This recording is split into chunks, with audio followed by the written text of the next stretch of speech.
L'eau, c'est une molécule, H2O, composée de 2 atomes d'hydrogène et 1 atome d'oxygène. Ok. L'une des propriétés les plus bizarres de l'eau, c'est quelque chose qu'on a tous déjà expérimenté. C'est le fait que quand l'eau liquide devient de la glace, son volume augmente. Et du coup, il se passe ça. Bon, donc petit rappel, il existe principalement 3 états de la matière, solide, liquide et gazeux. Ce qu'on appelle communément l'eau, c'est l'état liquide de H2O.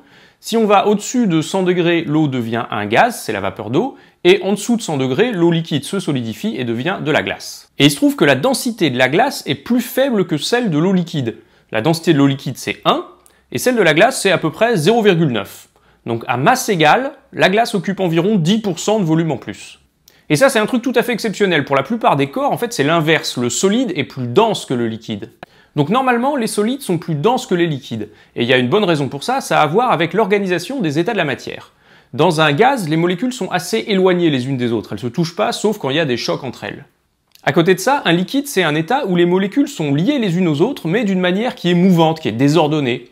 Et un solide, c'est un état où les molécules sont aussi liées les unes aux autres, mais de manière bien structurée, dans une organisation qu'on appelle un cristal. Et généralement, l'organisation bien ordonnée d'un solide sous forme de cristal, elle prend moins de place que l'organisation désordonnée d'un liquide. Un peu comme quand vous essayez de ranger des cubes dans une boîte, les ranger en ordre, ça prend moins de place que les ranger en désordre. Et donc, en général, le solide est plus dense que le liquide correspondant.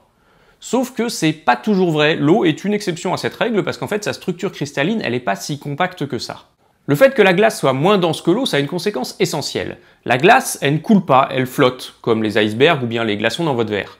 Et ça, c'est crucial pour le développement de la vie. Si vous prenez un lac, par exemple, quand il gèle à l'extérieur, de la glace peut se former en surface, mais elle va rester en surface puisqu'elle flotte. Et cette glace, elle isole dans une certaine mesure le reste de l'eau du lac, et va empêcher généralement qu'elle congèle complètement.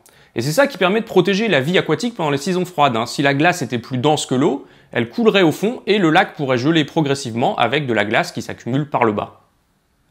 Alors attention, ce raisonnement, il vaut pour l'eau douce. Si on considère l'eau de mer, c'est un peu plus compliqué, puisque la présence du sel va modifier à la fois la densité de l'eau, mais aussi sa température de congélation. Mais bon, dans tous les cas, si la glace ne flottait pas, il est probable que la vie n'aurait pas pu se développer dans l'eau. L'eau bout à 100 degrés, et donc à température ambiante, elle est sous forme liquide. Et ça, en fait, c'est pas normal du tout. Si on regarde les molécules qui ressemblent à l'eau, en fait, on se serait attendu à ce que l'eau soit plutôt gazeuse à température ambiante. Vous voyez ce truc bizarre? L'eau, elle bout beaucoup plus haut que ce à quoi on se serait attendu. Intuitivement, en regardant le reste du graphique, on aurait pu imaginer que l'eau allait bouillir vers moins 100 degrés, et donc à température ambiante, elle soit un gaz et pas un liquide. Mais non, en fait, elle bout beaucoup plus haut, et donc c'est un liquide.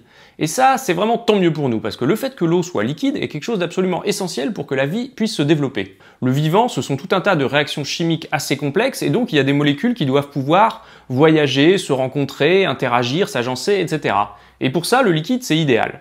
Dans un gaz, les contacts entre les molécules, ils sont trop rares. Il y aurait une réaction chimique tous les 36 du mois. Et la vie aurait bien du mal à se développer. Inversement, dans un solide, tout le monde est un peu coincé, donc c'est pas facile pour les molécules de bouger, d'avoir une chance de se rencontrer les unes les autres. Non, le liquide, c'est vraiment parfait pour des réactions chimiques. Les molécules, elles sont proches les unes des autres, mais elles peuvent quand même bouger librement. Et donc, si l'eau était un gaz à température ambiante, il y aurait vraisemblablement pas de vie sur Terre.